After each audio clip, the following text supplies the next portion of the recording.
ओम नमो भगवते वासुदेवाय नमः।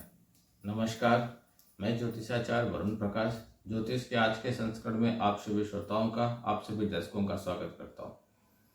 आज मैं बात करूंगा मिथुन राशि के बारे में कि मिथुन राशि के लोगों आपका अप्रैल का महीना कैसा रहेगा, इस महीने में आपकी ग्रहों की स्थिति कैसी रहेगी और कैसा रहेगा, कौन सा टाइम आपके लिए बेहतर रहेगा, कौन सा टाइम पे आपको सावधानी बरतनी है, कब आपके कुंडली पर सकारात्मक प्रभाव पड़ेगा या नकारात्मक प्रभाव पड़ेगा, इस विषय पे बात करूंगा आज मिथुन राशि के बारे में। मित्रों, हमें आशा नहीं पूरा विश्वास है कि आप हमारे कार्यक्रम को बराबर नियमित रूप से देख रहे हैं और इससे आपके जीवन में पड़ने वाले कुंडली के हिसाब से या ग्रह दोष के बारे में आप देख के अध्ययन करके आप सावधानी बरत रहे हैं, अपने जीवन में नकारात्मकता दूर कर रहे हैं और सकारात्मक प्रभाव आपके जीवन पे पड़ रहा है। यह जो मैं आज मिथुन राशि के बारे में बताऊंगा, यह आपके नाम राशि और चंद्र राशि पर आधारित है। अगर आपकी कुंडली पे यह 100% सटीक नहीं बैठा तो एक बार आप अपनी कुंडली का विश्लेषण करा लीजिए, क्योंकि आपकी कुंडली में ग्रहों की स्थिति कैसी है, उनका कैसा प्रभाव पड़ रहा है आपके ऊपर, यह देखना बहुत आवश्यक है। कुंडली का अध्ययन करके हम आपको बता सकते हैं कि आपके जीवन में कब कौन सी स्थिति बनने वाली है, कौन सी बिगड़ने वाली है, कब आपको बहुत सावधानी रखने की जरूरत है, किस क्षेत्र में आपको सावधानी रखने की जरूरत है। काफी कुछ विस्तार पूर्वक बताया जा सकता है जितना आप जानते हैं, और उपाय भी बताया जा सकता है। हर एक कार्यक्रम के अंत में मैं उपाय बताता हूँ। उपाय आप अवश्य किया कीजिए, क्योंकि उपाय एक ऐसी मेडिसिन के रूप में है जो आप इसे सपोज कीजिए आपका सर दर्द कर रहा है और आपने गए एक सेरेडान लेके आ गए, सेरेडान खा लिया, आपको आधे घंटे में आराम मिल गया। ऐसे ही उपाय होता है। उपाय आप बहुत परेशान हैं तो उपाय आप जाइए तुरंत कीजिए और उपाय से आपको लाभ मिल जाएगा। इसलिए जब भी उपाय बताया जाए तो उपाय आप अवश्य किया कीजिए और इसका लाभ उठाया कीजिए। तो मैं कार्यक्रम को आगे बढ़ाते हुए बात करता हूँ मिथुन राशि का अप्रैल का महीना कैसा रहेगा। देखिए, मासिक राशिफल 2024 के अनुसार यह महीना आपके लिए मध्यम रूप से फलदायक रहने वाला है। आपके 10वें भाव में राहु, सूर्य, शुक्र उपस्थित रहेंगे, जहां राहु और सूर्य ग्रहण दोष निर्मित करेंगे, जो आपके कैरियर के लिए ज्यादा अनुकूल स्थिति नहीं है। इसलिए आपको सावधानी रखनी होगी, अन्यथा कार्य क्षेत्र में आपको मुसीबतें बढ़ सकती हैं। देवगुरु बृहस्पति वक्री बुध महाराज के साथ आपके एकादश भाव में रहकर आमदनी को बढ़ाने में मुख्य योगदान देंगे, लेकिन 9 अप्रैल को बुध महाराज वक्री अवस्था में आपके 10वें भाव में आ जाएंगे, जिससे कार्य क्षेत्र में मुश्किलें और पारिवारिक जीवन में असंतोष बढ़ने की पूरी संभावना है।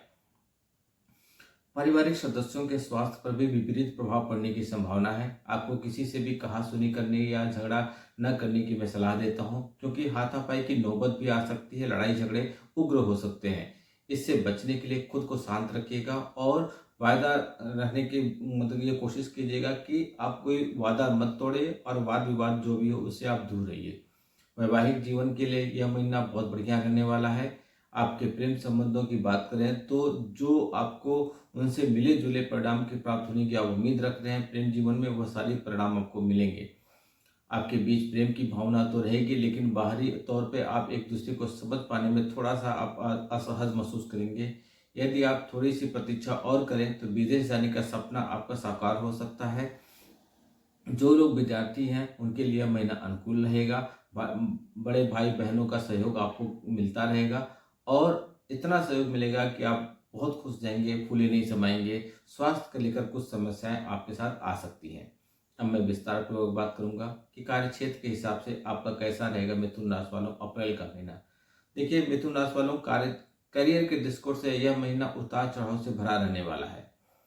सूर्य महीने की शुरुआत में राहु और सूर्य निकटतम अंशों में होंगे, जिससे राहु ग्रहण दोष बनेगा और उसके साथ ही शुक्र भी वहां पे विराजमान रहेंगे। और 9 अप्रैल को वक्री अवस्था में बुध महाराज भी, और उसके बाद 23 अप्रैल को मंगल महाराज भी 10वें भाव में आ जाएंगे। इन ग्रह स्थितियों के अनुसार आपको अपने कार्य क्षेत्र में काफी चुनौतियों का सामना करना पड़ सकता है। हो सकता हो आपके काम का तवज्जो कम मिले और आपके अंदर हीनता की भावना या हीन भावना जन्म लेने लगे, लेकिन आपको हिम्मत नहीं हारना है और अपने काम पर फोकस बनाए रखना है, क्योंकि उसी के दम पर आप आगे बढ़ पाएंगे। हालांकि इस दौरान एक प्रसन्नता की बात यह होगी कि आप अपने वरिष्ठ अधिकारियों आपके लिए अनुकूल बने रहेंगे, जिसकी बदौलत आपको कार्यक्षेत्र में विपरीत परिस्थितियों के बावजूद भी बेहतर काम कर पाने में सफल होंगे और संबंध आपके अच्छे बनेंगे। और इन चुनौतियों से आप बाहर भी निकल जाएंगे। छठे भाव के स्वामी मंगल महाराज के नवम भाव में होने से कठिन संघर्ष के बाद आपको सफलता अच्छी खासी मिल सकती है।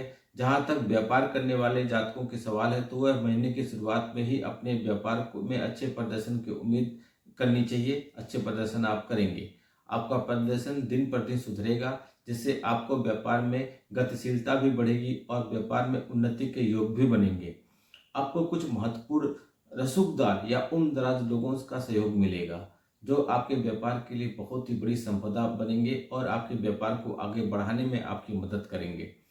उसके साथ आपके संबंध मधुर हो जाएंगे, अच्छे रहेंगे और अपने व्यापार को आप उन्नति में उनका सहयोग लेके आप काफ़ी आगे बढ़ेंगे। अगर पैसे की दृष्टिकोण से बात करूं, आर्थिक रूप से कैसा रहेगा, तो मासिक राशिफल 2024 अप्रैल का महीना मैं आपको भविष्यवाणी करता हूं कि आपकी आर्थिक स्थिति को देखा जाए तो यह महीने की शुरुआत में बृहस्पति और बुध एकादश भाव में रहेंगे और नवम भाव में बैठे शनि महाराज की दृष्टि भी आपके एकादश भाव पे रहेगी, तो जिसके परिणाम स्वरूप आपकी आमदनी में अच्छी खासी बढ़ोतरी देखने को मिल जाएगा। देवगुरु बृहस्पति तो पूरे महीने इसी भाव में बने रहेंगे, जिससे आपकी आर्थिक स्थिति में सुंदर इजाफा होने की संभावना है। हालांकि ग्रहों के प्रभाव के कारण कार्यक्षेत्र में आपको कुछ समस्याओं का सामना करना पड़ सकता है, जिससे आपकी आमदनी प्रभावित हो सकती है। लेकिन यदि आप प्रयास करते रहेंगे तो काम में अच्छी खासी आपको आमदनी मिलेगी। व्यापार में प्रबल लाभ होने के योग हैं। महीने के उत्तरार्ध में सरकारी क्षेत्र से भी आपको कुछ लाभ होने की संभावना रहेगी। स्वास्थ्य कैसा रहेगा आपका मिथुन राशि के लोगों, अप्रैल का महीना? देखिए, यह महीना स्वास्थ्य के दृष्टिकोण से मिश्रित परिणाम देने वाला साबित होगा। नवम भाव में मंगल और शनि के एक साथ विराजमान होने से दसम भाव में राहु, सूर्य और शुक्र की उपस्थित होने के कारण शारीरिक समस्या आपको परेशान कर सकती है। आपको जांघों में या पिंडलियों में दर्द या किसी प्रकार के चोट लगने की संभावना बन सकती है। कमर में दर्द भी आपको परेशान कर सकता है, इसलिए काम के बीच कुछ समय आराम के लिए जरूर निकालिए, जिससे आपकी शारीरिक थकान से आप बच सकें और स्वास्थ्य उत्तम रहे आपका। हालांकि महीने के उत्तरार्ध में इससे कुछ हद तक आपको सफलता भी मिल सकती है, लेकिन 23 अप्रैल से महीने के अंत तक आपको रक्तचाप की समस्या हो सकती है, जो आपके लिए अनियमित हो सकती है। ब्लड प्रेशर आपका बिगड़ सकता है। स्वास्थ्य पर नजर बनाए रखेंगे तो स्वास्थ्य अच्छा बनाएंगे और सावधानी से ही आप बचाव कर पाएंगे। प्रेम और वैवाहिक जीवन की बात करूं तो मैं, यदि आप किसी प्रेम संबंध में हैं तो महीने की शुरुआत बहुत अच्छी रहेगी। बुध और बृहस्पति पंचम भाव को देखेंगे, जिससे आप अपनी जो भी प्रेमिका है उसे पूरी तरह से आप अपने दिल की बातें कह पाएंगे, अपने प्यार का इजहार कर पाएंगे, अपनी हर भावना को एक दूसरे के साथ साझा करेंगे, जिससे उन पर बहुत ज़्यादा अनुकूल प्रभाव पड़ेगा और वे दिल से आपसे प्यार करने लगेंगे या लगेंगी, जो भी रहेंगे। 23 अप्रैल से मंगल के दसम भाव में आकर पंचम भाव पर दृष्टि डालने से प्रेम संबंधों में कुछ टकराव की स्थिति उत्पन्न होगी। यदि आपके बीच में कुछ सही होने की बावजूद उग्रता बढ़ रही है या बार बार लड़ाई झगड़ने की नौबत आ रही है, तो ये समझ लीजिए ग्रह आपके बदल रहे हैं। इसलिए थोड़ा धैर्य रखिएगा और रिश्तों को सुचारू रूप से चलाने के लिए कई बातों को ध्यान दीजिएगा, वाणी पर कंट्रोल रखिएगा। यदि आप इन चीज़ों को नज़रअंदाज करेंगे तो हो सकता है आपके बीच में कुछ विवाद बहुत ज़्यादा बढ़ जाए, ब्रेकअप जैसी स्थिति भी आ जाए। जो लोग शादीशुदा हैं, वैवाहिक जातकों की बात करें तो उनके लिए यह महीना काफ़ी बढ़िया रहेगा। महीने के शुरुआत में ही आपके जीवन साथी को बढ़िया लाभ मिल सकता है और यह आपको काम में बहुत अच्छा मदद कर सकता है। आपको मानसिक कुलता शांत रखेगा। यदि आप उनके नाम से या उनके साथ मिलकर कोई व्यापार करते हैं तो यह महीना आपको और अधिक लाभ प्रदान करेगा। सामाजिक दायरे की बढ़ोतरी होगी। आपके जीवन साथी का आपका सहयोग बहुत अच्छे से मिलेगा, जिससे आप दोनों के बीच में रिश्ता बहुत परिपक्व होगा। आप अपनी जिम्मेदारियों को भली प्रकार निभा पाएंगे। पारिवारिक दृष्टिकोण से बात करें तो अप्रैल का महीना मिथुन राशि वालों, आपके पारिवारिक तौर पे एक काफी उथल पुथल से भरा रहने वाला महीना रहेगा। आपके दशम भाव में सूर्य, राहु, शुक्र और चतुर्थ भाव में केतु की उपस्थित होने के कारण 9 तारीख से वक्री बुध भी दशम भाव में आकर सभी ग्रहों के चतुर्थ को देखने के कारण पारिवारिक जीवन में तनाव अपने चरम पे रहेगा। आपके पिताजी की स्वास्थ्य समस्याएं बराबर परेशान कर सकती हैं और इसके लिए आप भी चिंतित रहेंगे। ऐसा भी हो सकता है कि उन्हें अस्पताल भी जाना पड़े और एडमिट करना पड़े, इसलिए उनके स्वास्थ्य को नज़रअंदाज मत कीजिएगा, स्वास्थ्य के विशेष ध्यान दीजिएगा। 9 अप्रैल को बकरी बुध के भी दशम भाव में आकर चतुर्थ भाव को देखने से पारिवारिक चीज़ों में जुबानी जंग होने की संभावना है। आपसी विवाद में मतभेद के कारण परिवार में जुबानी जंग हो सकती है। एक दूसरे को नीचा दिखाने का प्रयास हो सकता है। 23 अप्रैल को मंगल के भी 10वें भाव में आ जाने से यह स्थिति में और विकट समस्या उत्पन्न हो जाएगी। इसलिए बेहतर होगा कुछ समय के लिए सबसे नियंत्रण में रहकर बात की जाए, अथवा कुछ समय के लिए घर से दूर जाकर समय बिताना आपके लिए अच्छा रहेगा। मानसिक शांति मिलेगी।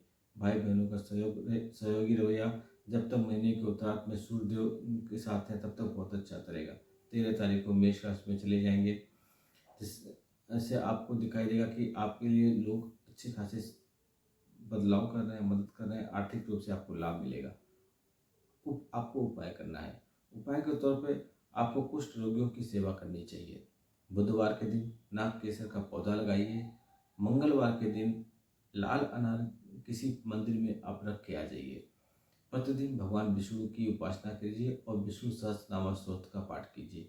यह था मिथुन राशि वालों के लिए अप्रैल का महीना कैसा रहेगा। देखिए मित्रों, 2024 के एक महीने, मान लीजिए अप्रैल के बारे में मैं बता रहा हूँ, तो पूरे अप्रैल महीने का एक पूरे विस्तार पूर्वक बात एक आधे घंटे 1 घंटे के वीडियो में नहीं बताया जा सकता, क्योंकि ग्रहों की स्थिति कई तरह से प्रभाव डालती है और आपके तो राशि में कई बार ग्रहों की स्थिति बदलेगी। इसलिए आप संपर्क कीजिए, आप दिए गए व्हाट्सएप नंबर पर फ़ोन कीजिए और बताइए कि आपके साथ क्या समस्या चल रही है, किस तरीके से उतार चढ़ाव आपकी ज़िंदगी में आ रहा है, किन चीज़ों से आप परेशान हैं, उसका उपाय करेंगे। देखिए मित्रों, सोचने में समय व्यर्थ मत कीजिए, क्योंकि अगर ये चीज़ें बड़ी हो जाएंगी जिसका निराकरण करने में आपको समस्या आएगी, या बहुत बड़ी हो गई जिसको आप पूरा कर पाने में आपका समय निकलता जा रहा है, आप उसको सुधार नहीं पा रहे हैं, तो आपके साथ समस्या और बड़ी हो जाएंगी और उपाय करने में भी समय जाएगा। इसलिए जैसे ही आप किसी समस्या से ग्रसित हैं, आपको लग रहा है कुछ समस्याएं आपके साथ चल रही हैं, तो आप तुरंत संपर्क कीजिए और उसका उपाय लीजिए। कुछ उपाय ऐसे हैं जो हमारे कार्यालय से करके दिए जाएंगे, जिसका निराकरण आप नहीं कर सकते तो हमारे कार्यालय से करके दिए जाएंगे, उसका आपको लाभ मिलेगा। वीडियो को बहुत लोग तक पहुंचाइए, फॉलो कीजिए, सब्सक्राइब कीजिए, कमेंट बॉक्स में कुछ न कुछ अवश्य लिखिए। आपका दिन अच्छा हो। जय श्री राम, नमस्कार।